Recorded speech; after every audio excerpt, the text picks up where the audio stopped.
नमस्कार दोस्तों। सबसे पहले तो मैं नए साल की आपको तहे दिल से बधाई दूंगा और मैं परमात्मा से दुआ करूंगा कि इस नए साल में, इस चढ़ते नए साल में आप बहुत बहुत बहुत ज़्यादा विवेकी हो जाओ। इतने विवेकी हो जाओ कि परमात्मा की हर वाणी को आप बिल्कुल सही तरीके से समझो और उसको विवेक के द्वारा अपने दिल में बसाओ, उसको ग्रहण करो और उनके बताए रास्ते पे चलो, ताकि हम सब, भारतवासियों की बात नहीं कर रहा हूं मैं, हम सब यानी जितने भी इंसान हैं इस दुनिया में, वो सब मुक्त हो जाएं, वो सब अपने धाम को चले जाएं, अपने स्वरूप में स्थित हो जाएं, ताकि ये पांच तत्व की जो काल की सृष्टि है ये हमेशा के लिए खाली हो जाए। एक भी जीव ना रहे यहां पे जो 84 के चक्कर काटे। एक भी जीव नहीं चाहिए इस दुनिया में। खाली कर दो इसको, बिल्कुल बिल्कुल खाली। तो दोस्तों, मेरी एक जानने वाली फ्रांस में जो एक महिला यहाँ इंडिया में आई थी सत्य की खोज करती हुई, यहाँ पे कई योग पीठों पे हठ योग कर रही थी, बहुत कुछ कर रही थी। तो उसके साथ मेरी जब ज्ञान चर्चा हुई और मैंने केवल और केवल मदन साहिब की जो एक वाणी, सोई गुरु पूरा कहा है, 2 अक्षर का भेद बताए, एक छुड़ाए एक लखाए तब प्राणी निज घर को जाए, उस दोहे को मैंने जब उसके सामने खोला तो मैं हैरान रह गया कि उसने 20-25 मिनट में ही दोस्तों सत्य को स्वीकार कर लिया। मैं हैरान हो गया, क्योंकि भारत में ही किसी को समझाना हो तो कम से कम 1 साल 1.5 साल लग जाता है इस वाणी को समझाने में, क्योंकि वो लकीर के फकीर हुए पड़े हैं हम लोग कि नहीं, मंत्रों से ही मुक्ति मिलेगी, मंत्रों के बिना नहीं मिल सकती। और मैं हैरान हो गया, उस लड़की ने 20-25-30 मिनट के अंदर हर चीज को गहराई से समझा और उसने मदन साहब के ज्ञान के आगे सरेंडर कर दिया और उसने वहीं पे मान लिया कि जो गुरु मैंने बनाया है इंडिया में वो गुरु पूरा गुरु नहीं है। और आज मैंने उसको जब नए साल की बधाइयां दी और मैंने उसको बताया कि एक YouTube चैनल बनाया है और प्रचार किया जा रहा है सत्य का, तो उसने एक बहुत ही प्यारा संदेश आप सब लोगों के लिए, आप सब मेरे भारतीय भाइयों के लिए, बहनों के लिए एक बहुत प्यारा संदेश भेजा है। मैं उसको भी आपको सुनाना चाहूँगा और मैं उम्मीद करूँगा कि जैसे मालिक ने उसको इतना विवेक दिया है आप सबको भी दे। मैं बस यही दुआ करूँगा कि आप सब इतने विवेकी हो जाओ कि सत्य और असत्य का निर्णय एक पल में कर लो। और मैं उन लोगों से भी, उन भाइयों से भी कहना चाहूँगा जो ये सोचते हैं कि क्या मुक्ति का ठेका केवल कबीर साहब ने ले रखा है, कि कबीरपंथी नहीं होगे तो मुक्ति नहीं मिलेगी। दोस्तों, आपको बताना चाहूंगा कि अगर आपको कोई और मुक्ति देता है तो आप उसका ज्ञान हमें बताइए कि क्या ज्ञान है, हम भी देखेंगे उसको कि कैसे मुक्ति मिलेगी, किस ज्ञान से मुक्ति मिलेगी।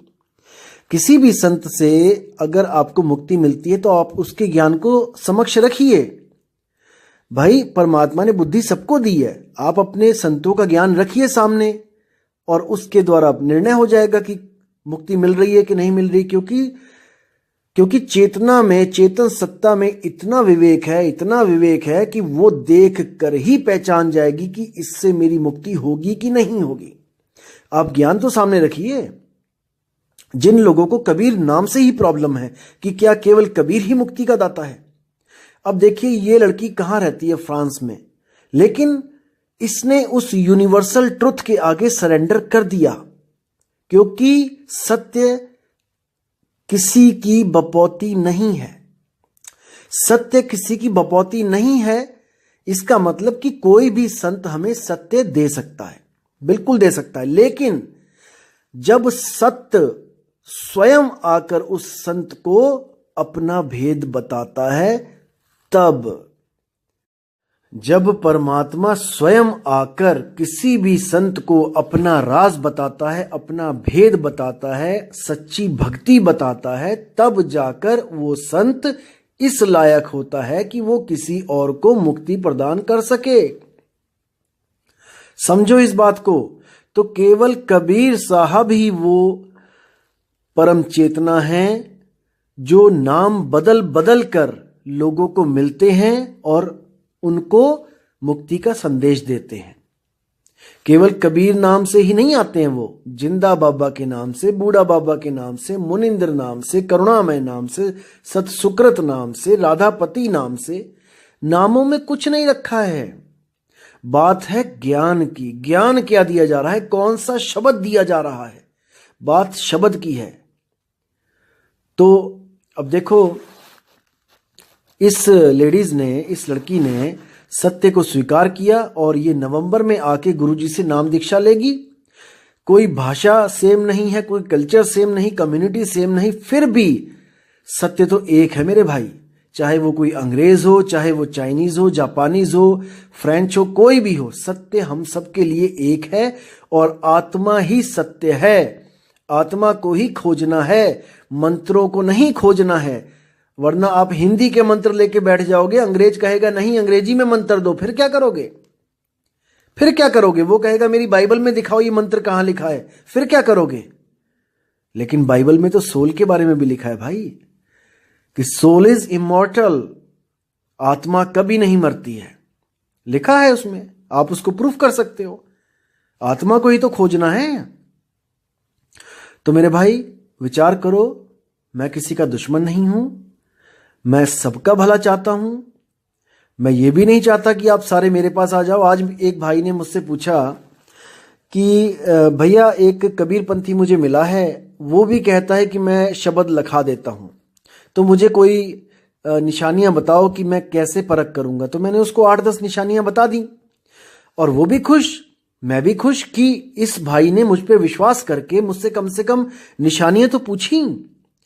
और मैं क्यों मना करूंगा उसको? मैं बिल्कुल मना नहीं करता। आपको कोई भी गुरु मिलता है, कोई भी, A to Z कोई भी, आप उससे नाम लो, लेकिन मैं आपको केवल विवेकी बनाना चाहता हूं। आपको मैं कुछ निशानियां बताना चाहता हूं, जिन निशानियों को आपने समझना है और आपने परख कर लेना है कि मेरे साथ कहीं धोखा तो नहीं हो रहा है। बिल्कुल नहीं मैं चाहता कि आप लोग हमारे साथ जुड़ें, बिल्कुल नहीं। लेकिन आप जिसके साथ भी जुड़ें, पूरे विवेक से, पूरे होशो हवास में जुड़ें, ताकि आपको धोखा ना मिले। पता लगा आप गए थे वहां पे मुक्त होने और आपको वहां पे पुलिस के डंडे पड़ रहे हैं, गोलियों के सामने खड़ा होना पड़ रहा है।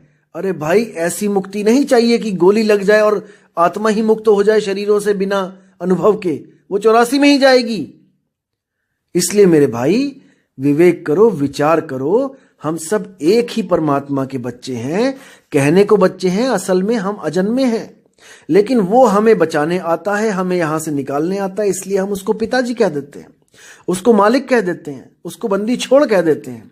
नहीं तो ना तो उसको किसी ने पैदा किया है और ना ही मुझे कोई पैदा करने वाला है।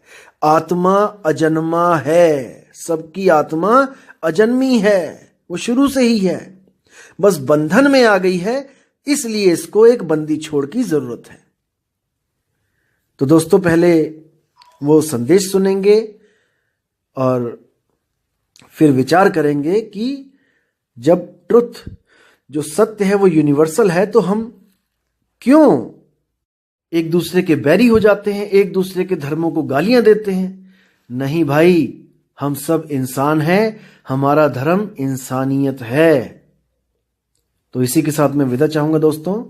जय गुरु बंदी छोड़ कबीर साहिब, जय गुरु बंदी छोड़ मदन साहिब, जय जय सतगुरु बंदी छोड़ वैराग साहिब जी की सदा ही जय हो। साहिब बंदगी Satnam.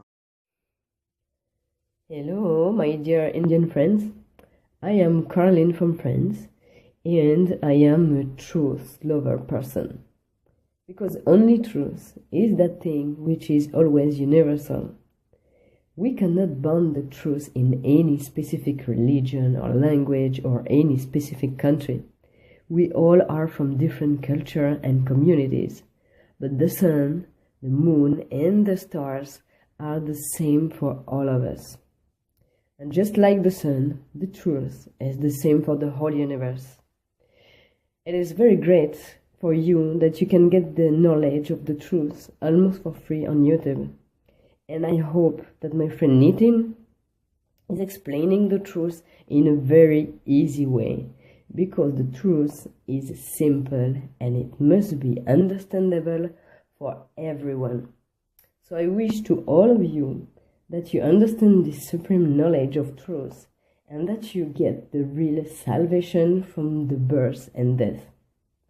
I love you all and I wish you all the best for this new year. Thank you very much.